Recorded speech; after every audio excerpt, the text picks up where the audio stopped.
My name's Tom Butterfield. I'm your host, and I'm really, really pleased today to have a fantastic conversation with a very good friend of mine, Dave Cook, who is joining us all the way from wonderful Belgium.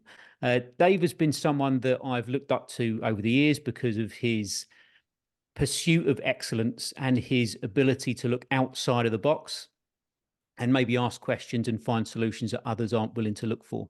So, hello, Dave. How are you? I'm good, thanks, Tommy, and thanks for having me, mate. If you could just give the listeners a little intro, maybe an intro of your last two roles that you've been in. Okay, so more recently, I moved to Norway in 2013. I took up the position as the Olympic Tae Kwon Do coach there, where kind of my job was a little bit outside just coaching. It was developing a full-time system there. I did 2 Olympic cycles in Norway, and then more recently, I moved to Belgium to become technical director of another Taekwondo system, if you like, for the Flemish side. But they were in a rebuild, so it was like a little bit like the Norway project, but on a different kind of scale. So rebuilding programs and rebuilding the environment, if you like. When you're going in to rebuild a system, because I would imagine, I mean, it's never easy to continue a successful system, but I would imagine it's even harder to go into a place and sort of rebuild it almost from the foundations. I think one of the hardest things is, but it's also one of the most kind of progressive things for a coach, for a director, for a person to do is to actually relocate. Mm-hmm. Because you can't rebuild a system if you don't know the culture. If you don't know the inner workings of their psyche, of their deep down beliefs, of what's gone on historically, and all this kind of landscape, if you like, that's mashed together to kind of perform the here and now. If you don't know that, then it's really, really difficult, because all you end up doing then is just imprinting or projecting what you think should happen based on your biases, based on your confirmations. And we all have them, and we all resort to them as default. If we don't have that kind of willingness to engage with a different culture or learn a little bit more, then we will automatically go to default. And sometimes that works, but a lot of the time that causes more problems than it does solutions. So moving to Norway, first of all, what were the cultural differences you found with athletes training in the UK compared to over in Norway? I think not even just athletes, just in the UK, as you know, and as I'm sure most of your listeners know, it's very much a push. It's very much, let's get it done. It has to be done now. Get this. And it's like, it's a real kind of emphasis on the work. Whereas in Scandinavia in general, and particularly Norway, there's much more of a kind of a real balance. Like, we always talk about balance, but in reality, it's often not possible, you know. But in Norway, they really try and get this balance. But in doing that, I guess I would describe them as a culture that's quite flat. And I don't mean that as in their persona. I mean that in terms of, like, everyone gets things. It's not like one bit excels and the others get downtrodden. They really try and make society level. Mm-hmm. And that's hard in sport, because you then have people who don't really have to do sport to achieve that excellence, you know, because they're not looked down on. It's not like they're not excelled all the time. The difficulty was, in essence, trying to find the Norwegians who weren't quite Norwegian. You know, the ones that just had that little bit, maybe a little bit of spite about them, or just a bit of different thinking about them, because we were never going to make them richer than they would get in a job in Norway. Not a chance. So the difficulty, first of all, was finding that kind of population, but finding it in a very, very small data pool. You know, in the senior nationals, we had 15. When you're selecting athletes for those national pools, what did you put more weight on? Did you put it more on the technical ability, or did you also put as equal a weight onto the mental side of it as well? Yeah, I'm. People would tell you when I was doing my PhD in mechanics that I was very down on psychology. I was never down on psychology. I just was down on all science basically being separate from each other. I like this kind of intertwining. So I think the simplest answer to that is you can't just put it on physical emphasis, or you can't just put it on the site. You have to look a little bit. I think the term they use nowadays is biopsychosocial. And you have to look a little bit more integrated. Obviously, when you're doing so-called detection, people usually want a kind of quantitative measure. So you'll do some testing and you maybe do some psychological scales or questionnaires, etc. But I think it's really important then that they're only used as a discussion. They're not used as a selection. Now, it's different if it's just a sport that requires a VO2 of 77, you know, because you can exclude everyone who's in the 50s and 60s, you know? Sure. But Taekwondo, the sport we were going into, yes, it's very technical. Yes, it's very tactical. But majority of it is decision-making, you know, and that's a really complex area of human behavior is decision-making because it intertwines everything. If you have a bad physical shape, your decision-making is suffering.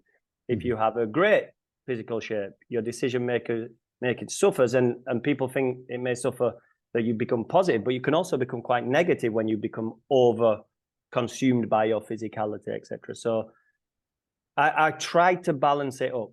To be honest, I wasn't the best at doing this to start with. I think I'm better now. If I was to go back then, I would be able to do it to a greater extent, but that should be the case for everything we do, that in 8-10 years you should be better at understanding what you're kind of doing. Absolutely. Yeah, I think that's the thing, isn't it? It's the process of understanding, be aware of where our weaknesses are, or maybe the things we could have done better. And that sort of leads us into, we had a really good conversation a little while back, last week. We started to touch on self-awareness, didn't we? And then you took it that little level deeper and you spoke about the role awareness of athletes and coaches. Just wondering if you could expand on that a bit for us. Yeah, I think one of the things that I've learned, or still learning, I wouldn't say I've learned it, is this idea of a kind of network of your, if you like, a network that's within the ecology or within the environment, and all the actors that are in this network and all the roles that not only they expect to play, but what they should be playing. And so one of the things we like to do, or I like to do, or the groups that we're with like to do, is to try and get athletes to understand the value of themselves, but not, like we talked about how people get so consumed by their identity being embroiled in their sport. And COVID showed that when that's taken away, it's quite dramatic effects, you know. And I think we owe it as a duty of care that we develop athletes who are not overly consumed by their identity in one thing. So what we like to do is, so mine's an individual sport, but it's the same in a team sport. Team sports, individual sport, to be honest, it's pretty much the same because you never get to the end of a journey on your own. There's always a team involved in some way, shape, or form. And so I think one of the things that's really interesting is when you ask athletes, what do they bring? What is it that the people, if they look around the room, could rely on for them to always bring? And some people would automatically move their brain to the skill set of the sport. So I could bring this kick or this technique. And to which I would say, but what if your leg's broke? You can't bring it. What if you're injured? You can't bring it. So we need something deeper than that. We need something that you can always bring. So who are you? You know, what is this thing that you can, that no matter what, you know that you can bring this to a situation that may help or hinder, it depends on the situation, you know, and that's another side of role awareness. But we try and get the athlete to look a little bit deeper than just the superficial layer of the sport and understand that they can bring something of their character, truly of their character, that maybe even emerges as they go through their sport or their life, that adds value to a group or to a system or to a situation. And this is important because if you get them thinking about these things, these are transferable. These aren't just sport, because this isn't about the technique and tactics. This is about them, and they are transferable.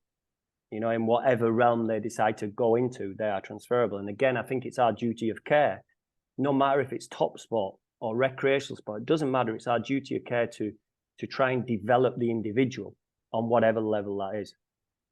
It's really nice to hear you say that, because again, in our conversation, I spoke about the work that I've started to do with a football team down in England with Milton Keynes Dons, and the head of the academy there, Ben Smith, he came to me before he took the role on there and said, no, there's a 99% failure rate that a footballer is going to make it from an academy into professional football, and I'm sure it's quite similar with a recreational TKD athlete to get into an Olympic Games or getting an international vest. And he said, right, what can we do to help these young lads or young ladies in the academies realize what strengths they have, what abilities they have, and how they can grow those? You know, you said yourself, you know, you hope that within the 7 or 8, 9 years that you've been moving through the system, that you've learned something, and it should be more than just technical, tactical. It should be something about themselves, and seeing that when they finish playing their sport, whenever that is, it could be in 6 months, it could be in 20 years' time, who knows? But the end does come at some point, and their role will change within that sport, where they turn from athlete to coach, or they go from athlete to pundit, or they just go from athlete to being a parent or a husband or a wife, whatever it be. That role will change, and it's understanding they do have value outside of whatever sport that they excel at. Yeah, I completely agree. And, you know, the term elite is used a lot, and I think misused, because we start to project these words to 12-year-olds and 13-year-olds, and it's and we don't realize the connotations of projecting these words.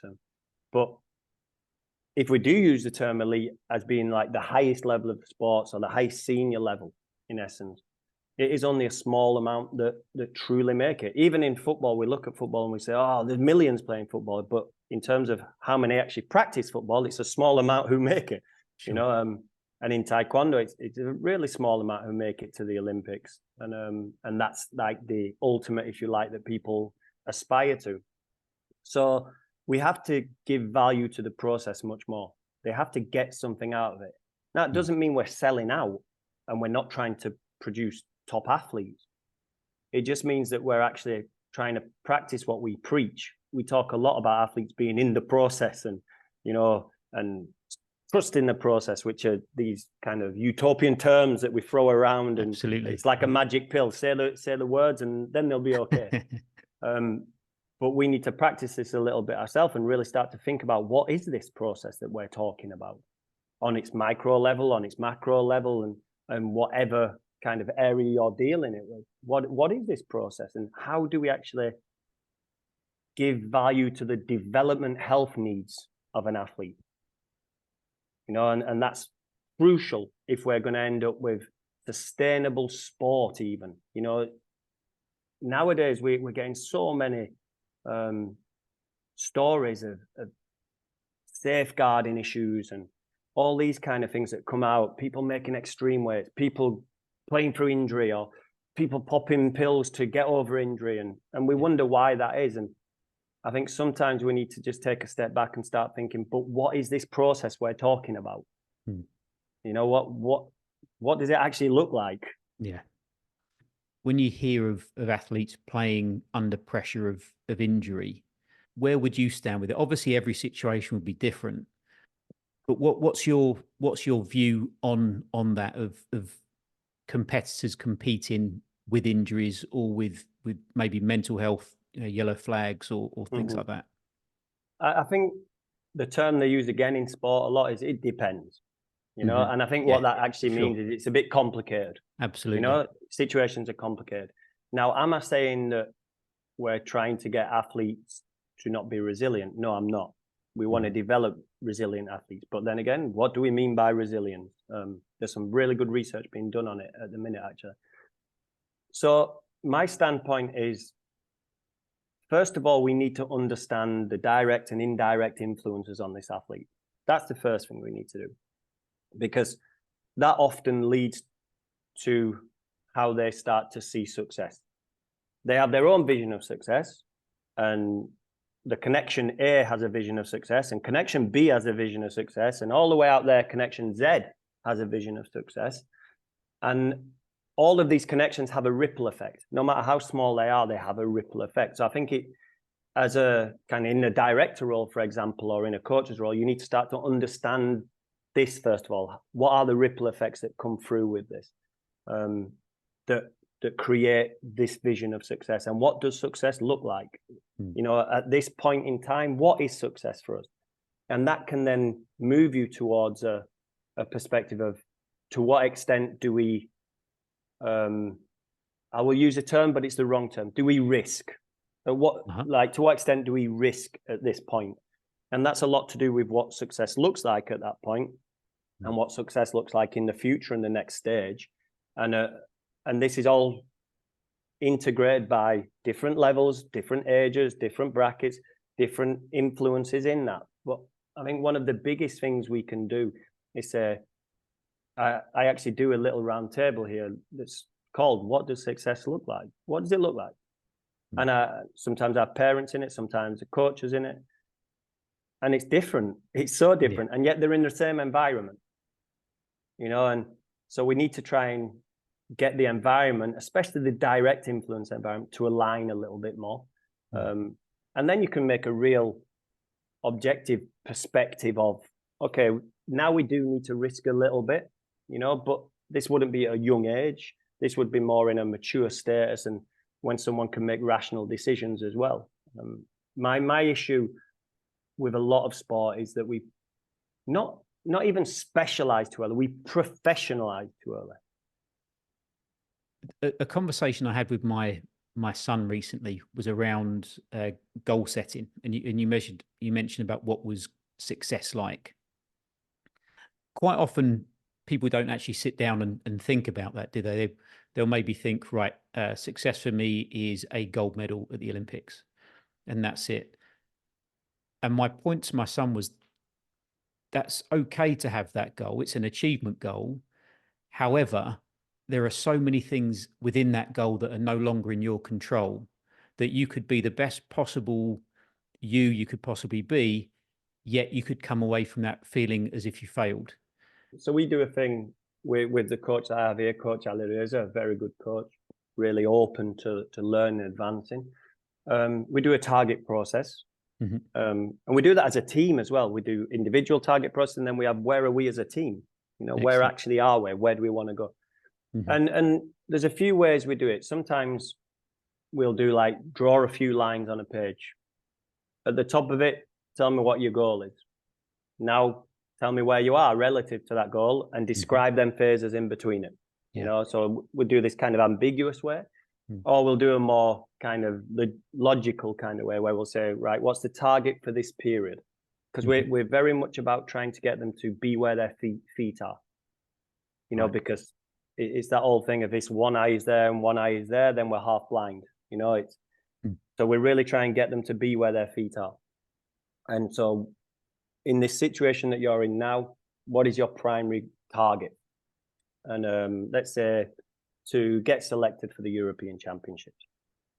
And then we'll just do the simple thing of, I like to ask why. I like to ask them, why is this important to you?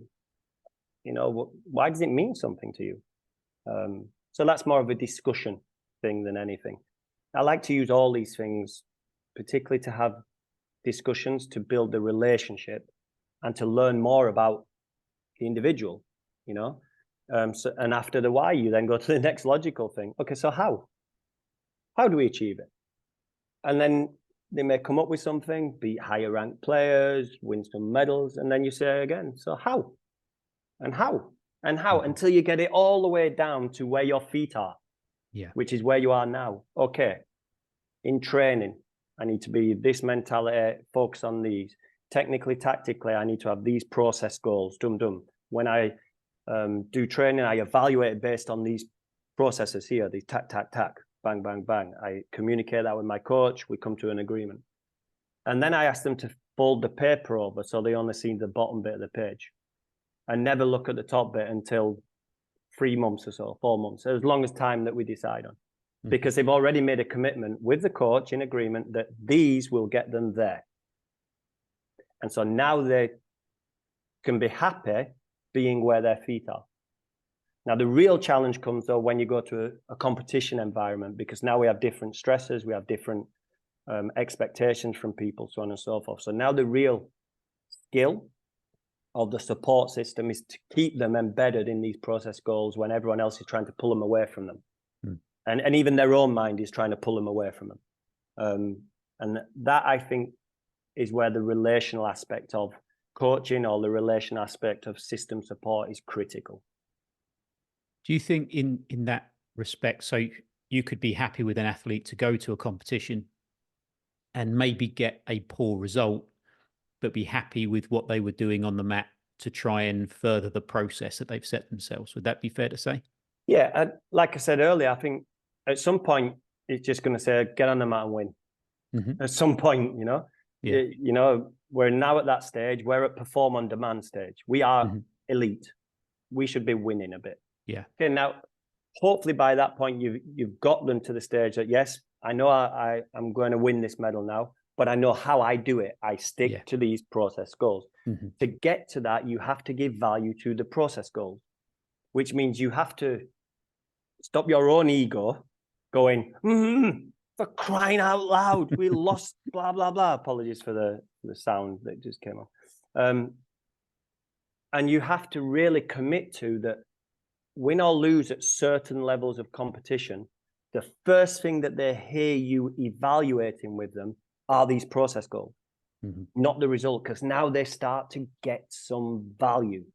Absolutely. If not, if the first thing we discuss is an attribution aspect, or bad refereeing, or the result didn't go our way, unlucky, so on and so forth, now we move the value away from what we're trying to embed them in, so that when it does get perform on demand, they already know how they get there. You know, perform on demand doesn't mean, even though they can vocalize that we're going to win today, we're going to get a medal, but they know straight away the structure that gets in that A, B, and C, process goal, process goal, process goal. So we have to give value to that very early in this process, which means sometimes you sacrifice constraining them to win, if you know what I mean. It's quite comfortable to win some fights. You can constrain them and say, we beat this opponent just by doing this, but maybe that doesn't get you where you need to get. So I would say that a simple answer is yes to your question. Sometimes,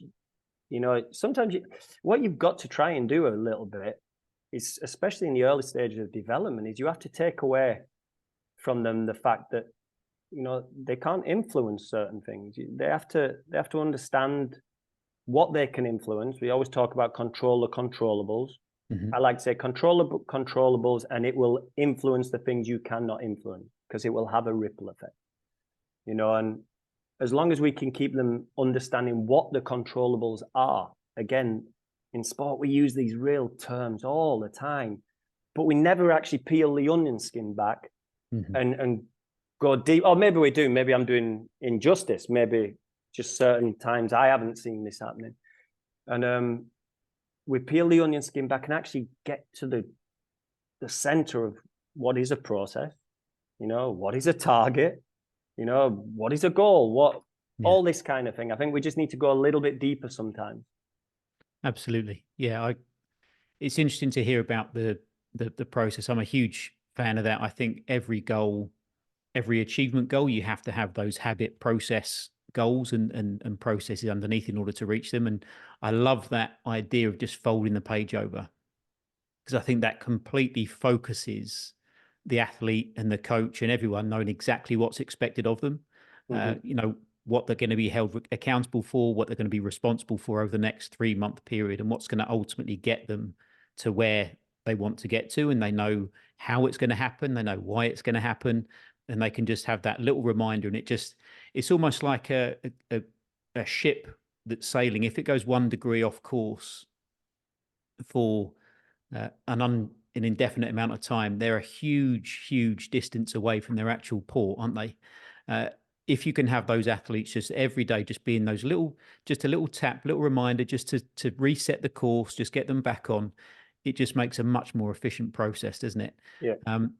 And you touched a bit on the language as well of talking to the athlete about the process. It reminds me a bit of the book Bounce by Matthew Syed. If you read that one, it's quite a I while. haven't, no, I haven't. Quite an old book, and that sort of changed a lot of things for me about mindset about things. I used to think, oh well, these elite athletes, the top international standard, a lot of that is they're naturally good. But of course, when you peel back the onion and you have a look further, you see that years and years and years of hard work and processes have gone into place in order to make it. And Bounce sort of opened that up to me. Another thing that you were talking about was developing the red thread for an athlete as well. If you can expand on that, that'd be great, because I found this really interesting. Yeah, so something we stumbled on, I think, in Norway. So it's on different levels. So I'll take it first on the game level, and then we can move it to the individual personal level. So something we stumbled on in Norway was that we had an athlete, and they were very, very talented. To use the term, I hate the term, but they were very, very, they had good potential, let's say that. And they were reaching this potential now, and they were starting to show it. And then at a really big competition, it didn't happen. It just didn't happen. It was close, but they weren't there, if you know what I mean. They weren't the usual thing. And so we reflected after and said, so what did you feel? And it came back to this idea of paralysis by analysis, that the individual thought they had too many options. Right. They were explorative in their game, and they had a lot of options, but they had too many options. And so we said, okay, right. So what do we do about it? And so we had a chat and said, okay, we're going to build a red thread. And we just came up with this term. We're going to build a red thread because it's the red line that runs through things. And so we then said, how do we do it? So we got the individual to say the kind of technique and the tactics that they felt their whole wall was built on. That without it, it would just crumble. If they, again, peeled the onion back, without these bits, it would crumble. And so we said, okay, so in this period of time, we're going to commit to just playing these things. Or we're prioritizing it. In games, things happen. You can go with how it emerges, but then you go back to committed to these things. And we're going to ingrain them. We're going to ingrain them so much that you're going to create an anchor that when your boat starts drifting, it doesn't drift that far. So you will always feel comfortable. You will always feel like you have control of it. And it worked really, really well. Like, to the extent this individual started winning lots of things based only on the red thread. Hardly any other thing. And to this day, when I watch this athlete, you watch them fight and you can see when it spirals out, they automatically go back to a red thread. Now, it's not rocket science. It's the building blocks of something. I think we also can start looking at this again when a bit like the thing we were talking about in role awareness, that you can start looking at the building blocks of the individual's identity. What is the red thread of this individual? And to get that, we need to start looking at, okay, what are the values of this individual? What is it that feeds them, if you like? Why do they behave in certain ways? Why do they see certain behavior as being compromising, and why do they see certain other behaviors as being acceptable? And so we have this idea of a red thread of game, but it probably also interlinks with a red thread of individual, of the identity of a person. So one of the things that we also try and do with this network is to understand people's values, not to force them on people, but if you get a group of 6 people and you ask them to really think about what they see as their values, and then to give you examples of these values, because it's, again, we don't want paper exercises. Too often in business, in sport, in school, we have paper exercises, and you think putting something on a wall means it's done. And the brain thinks it's done as well. Yeah. So we forget to actually go through the behavior. So let's say we say trust is one of my values. Trust is a really strong point for me, or honesty is a really strong point. Then on one side, we would say, well, tell us what behaviors look like when it's performed in a manner that you think is acceptable. You know, what are the underpinning behaviors? What does it look like to be honest? Mm-hmm. And then on the other side, what does it look like when honesty is compromised? So you start to get a real underpinning of people's values and a view. Again, it's a bit like the what does success look like, a view of what their values look like to them. And then as a group, you will very easily find common characteristics of this. So you may not even want to class them as values. You may just say a behavior structure, Mm-hmm. you know, and you'll start to find these common aspects of it. And from that, you will also start to see how that feeds into their game. You know, not specifically their gameplay, but their relational aspects with coaches, for example. So it gives the coach some understanding of how they need to behave, you to see honesty for this individual to know that they're being honest, or so on and so forth. And then you can even foster that network even a little bit more. You can, okay, so you, athlete A to coach B, what do you expect from them then? And coach B, what do you expect from them? Mm-hmm. And this all starts to form the red thread of a relationship, the red thread of the individual, and it all interlines to the landscape where the red thread of game is played. I've kind of gone around to come back, but that's what human behavior is. Absolutely. You know?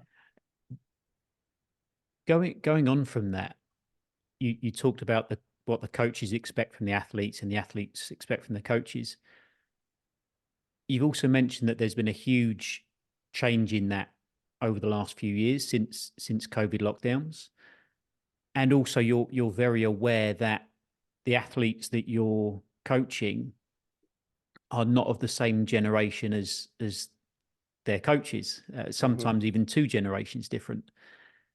How do you go about building those relationships when you've got potentially such a huge difference in ideology and values of the athlete to the coach? Yeah. The point you're making is so relevant, and it's something which I've really been thinking about a lot in the last year or so. And that's how, again, it goes back to that kind of default behavior, that confirmation of experience. How we as coaches, or we as support system, or whatever it is, project the world that we think they live in to these athletes. We project this kind of idea of, okay, this is what you need to do. This is what you like we understand it. And we may have some understanding of it, but we don't live their life. And their life is very different to our life.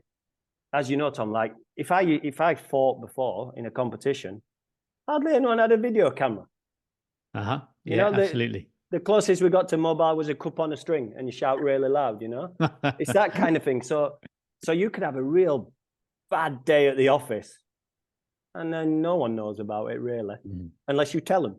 Yeah. Nowadays, it's like the mayhem that a young individual's life lives within, and this constant signal interference, noise signal, and trying to work out what that is. It's quite unique to me. I don't understand it. So one of the first things I try and do is say, tell me about it. Teach me. Because then I can maybe have a little think about what kind of tools you need. Not to just traverse sport, but to traverse your life and sport within your life. And I think if we can invite these it's mainly young individuals, because that's their new generation, if you like. If we can invite these young athletes to let us into their world a little bit more and actually explain to us what it is they feel like, or what they go through, or what they do in certain situations, then we can use our experience to try and strategize and work out routines and provide building blocks for tools, etc., which can then maybe facilitate their progress within that landscape. And it intrigues me, to be honest. It really intrigues me, the life they're in. I'm very quick to say I hate social media, because I hate social media. But I hate it for me. And I'm very quick to project it that this is bad for them. but I don't live in that world. Maybe it's a crucial, critical part for them, you know. So then they need skills to deal with it, to traverse, like I said, them kind of landscapes. And this is why I use a lot of things like, you know, like load monitoring in sport. Yeah. Load monitoring is huge in football. And I've been doing it on Excel and writing some things for a long time, just to get a perspective of certain loads. And then I stopped at one point and went, I think it was when I was plotting something, I went, I think I'm plotting noise in the signal here. Right. And then I went, well, does it matter? For what I'm using it for predominantly, am I really using it for trying to predict when they may be overloading? Or am I using it more to actually get them to know their body and also to call them in and have a discussion? And I start to realize that, you know, this contemporary thing of load monitoring could actually be really useful just as a relational guide. How are you doing there, athlete A? Which we don't call them, obviously.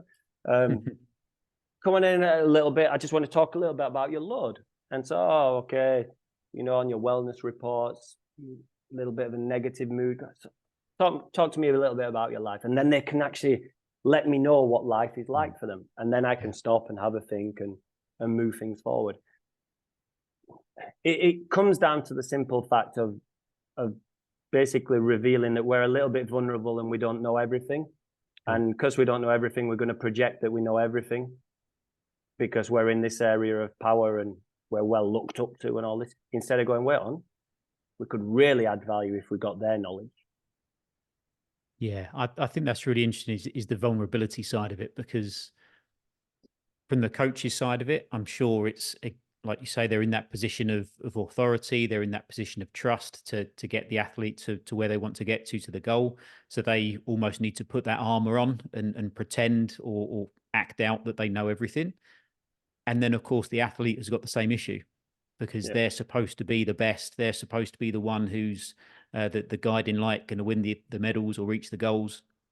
So they put the armor on. So you end up with two people sitting there not really telling each other the full story. Exactly. And of course, then they have that less risk or less chance, I should say, potentially to reach the goal that they want to get to. So like you say, by taking that armor off, by building that relationship, by understanding each other's values, now going back to the previous question, understanding their values, what makes them tick, what their fears are, all of a sudden you get closer, you get that bond, and you get more likelihood, I think, for that athlete to open up and say, well, yeah, coach, I'm actually really struggling with this. You know, I'm finding this hard. I am tired, because I would imagine in that competitive environment, the selection issues, an athlete doesn't want to get kicked off the team, do they? Yeah, exactly.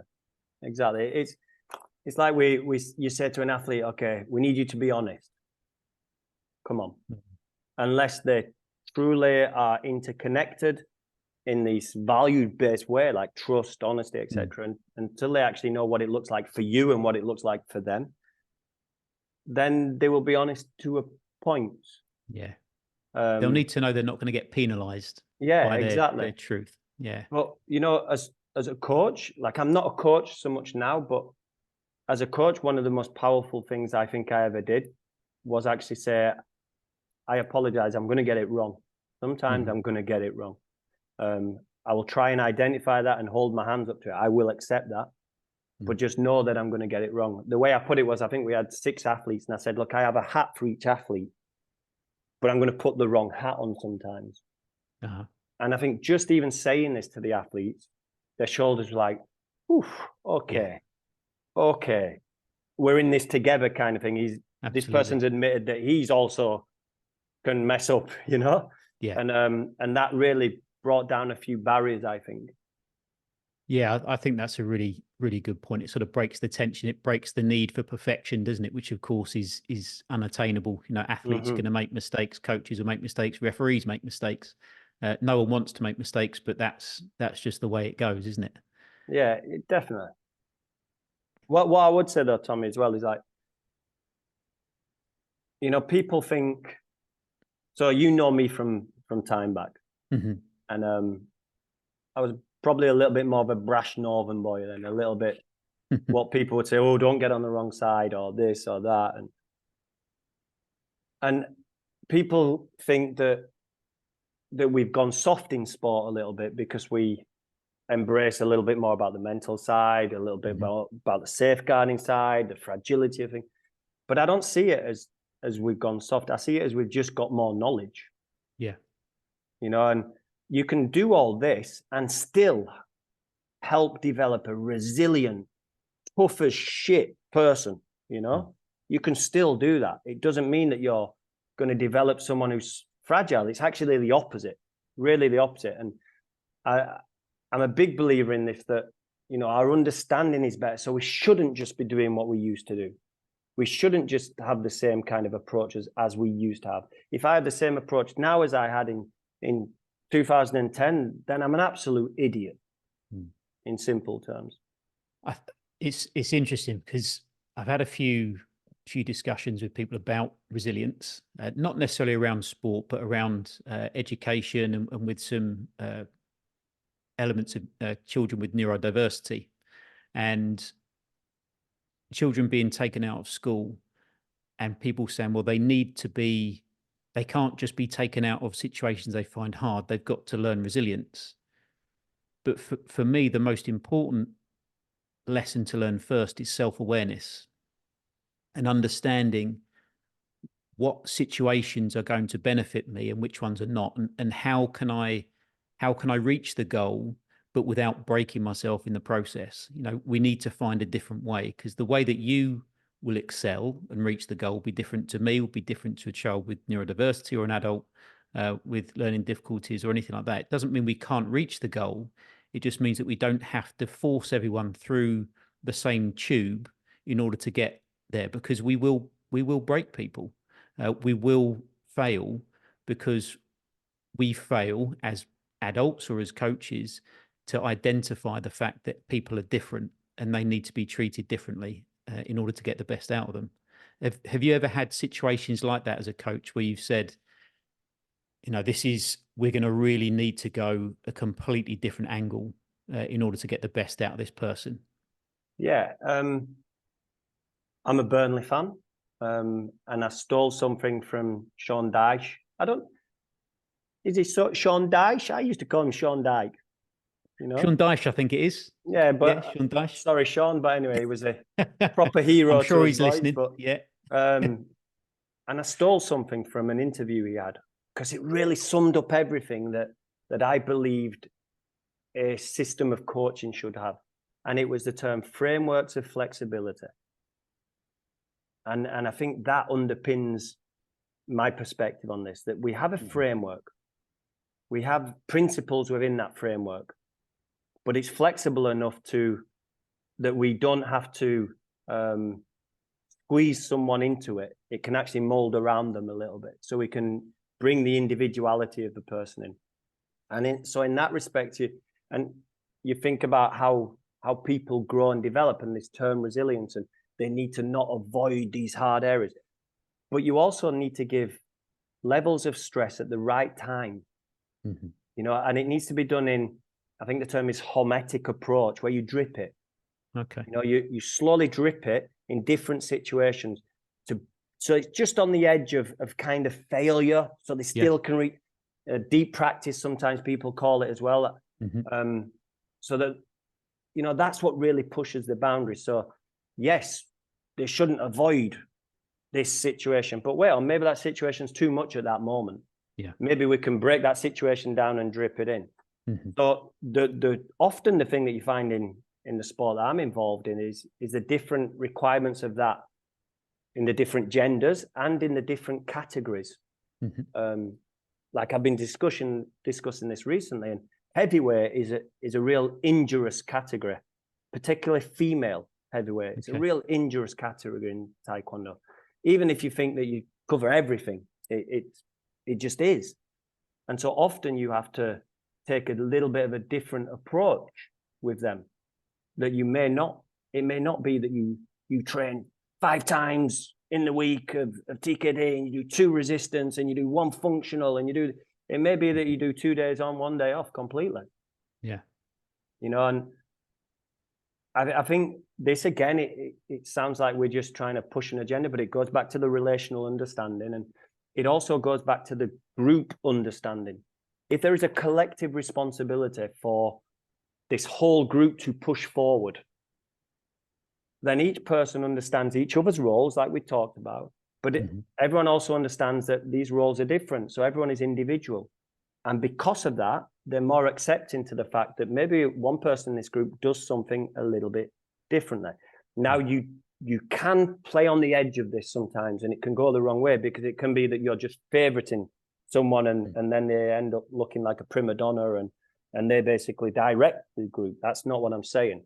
What I'm saying is we have a flexibility that we can incorporate individual requirements within that group, and sometimes them requirements mean that they have to do things differently. And if you have this collective responsibility and this collective togetherness, if you like, I guess all encompasses culture, then people accept that. People don't go, oh, but this person didn't do that training. They say, no, we understand why. You know, that comes down to communication, doesn't it? You know, it comes down to those first interactions, that early embedding process into the group, I suppose, of the coaches and athletes understanding that, you know, everyone is different. We're aware of our strengths. We're also aware that we won't get it right all the time.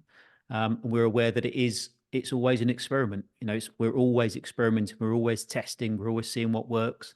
We're willing to change things if it doesn't work. Just because I've made a decision doesn't mean I'm going to stick with it all the time. We're going to do whatever we feel is best to get you to reaching that long-term goal, and also get that process bedded in. So it's sport is emergent. Absolutely. Life is emergent. We get information, and we have to adapt based on that information. And these are the skills that we need to have. To not be afraid to actually sometimes tweak it and change it. You know, and in that kind of collectiveness, I think the system itself needs to own the behaviors and, if you like, the values within it. The system, not the coaches, because top sport changes quite quickly. Coaches can leave, you know? Yeah. But you still need that behavioral structure within there. So it needs to be owned by the system itself, so that a change of head doesn't mean it all capitulates and it breaks down and everyone goes and does their own thing. Absolutely. You know, if you like, it's self-policed. Yeah. I think we see this in, certainly in the sport that I'm most interested in football. You can see clubs that have come through the leagues, such as Brighton and Brentford, that have very clear identities of what their club is about. They have a very clear identity of how they're going to conduct their business, the way they play, therefore the roles that the players play on the pitch and off the pitch, and then that dictates their player recruitment system or method. They know what skills they want their manager to have, because they want him to be able to play a certain style of football. So therefore you're dropping round pegs into round holes all the time. You're not saying, right, okay, here's our manager's philosophy on how to play football. Let's recruit like that. Then that manager gets the sack 6 months later, and all of a sudden you've got a playing staff and coaching staff who don't fit the next manager's philosophy. So therefore we have to have a big churn again and change things. And you end up just doing this. You don't end up moving in that nice direction upwards. And I think that's like you say, getting that culture right, making that part of what it's all about. And then you just bring other coaches in or other athletes in, they come in and they just bed into that system. Yeah, I remember going to a Leaders in Sport conference, I think it was 2015. And one of the round tables was about culture and values and so on. And someone spoke, and I can't remember who it was, but he was some association to Manchester United. And obviously everyone thought, oh, Manchester United, they have such a good culture and they have all this kind of thing. And then you start to question, no, maybe it was just the manager's culture. Exactly. And the manager's value. Absolutely. It wasn't owned by the system. It wasn't owned by the team even. It wasn't probably owned by the franchise of it, you know? Yeah. And that's, I think, one of the crucial things when you're building something. It's to build something that if you vanished, it will still keep moving. You know, and then someone else can come and then maybe they bring a little bit different, you know, because it doesn't always have to be a round peg. It can also be a different shape peg that just moves it a little bit and tweaks it around, because that can add spice and add value to it. Mm-hmm. But the system itself is already moving. Yeah. You know, and that's an important part of all of this, I think. To go back to your very first question about building a system. Absolutely. No, that's great. I mean, to hear that you're actively helping the athletes build their self-awareness, they're building their resilience in a way that isn't breaking them, because we think of resilience as we've got to stress athletes, we've got to stress people all the time in order to make them stronger, unless they break, of course, and then you've got a broken athlete. And then you say they're not resilient. That's right. Exactly. Which shows a lack of self-awareness from the coaches and those around them. So it's great. And of course, when you get a resilient athlete who's very self-aware, then they're probably more adaptable to situations.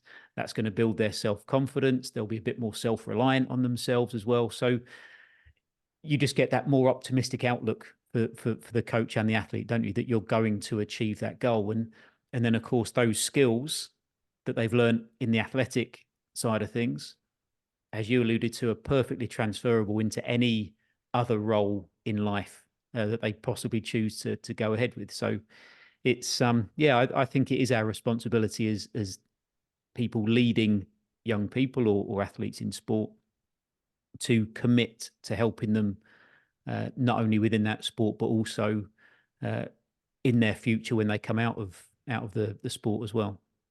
Completely agree. Well, a massive thank you to Dave Cook for giving up his time and sharing his experience and his knowledge with us. It was fantastic. I really enjoyed it. I think my personal highlight was him talking about sustainable sport, where he's talking about how we can't just have people come in, be in sport, put them through the ringer and then kick them out and discard them. I think those times are gone. I know the work that we're doing over at MK Dons with Ben Smith and his team there is certainly to try and help the young athletes there to understand that they're more than just a sports person. They've got a lot of abilities, a lot of values, and a lot of things they can bring to the world, both during their sport, but also away from the pitch as well. So thank you for listening.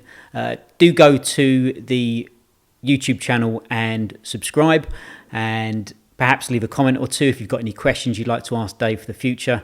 Be fantastic, because we'll definitely be getting him back. And if you're listening to this on the podcast, just go on there and leave a review, and also follow us on Spotify, Apple Podcasts, whichever one that you choose. But thanks again. Hope you enjoyed it, and we'll see you soon. Bye-bye.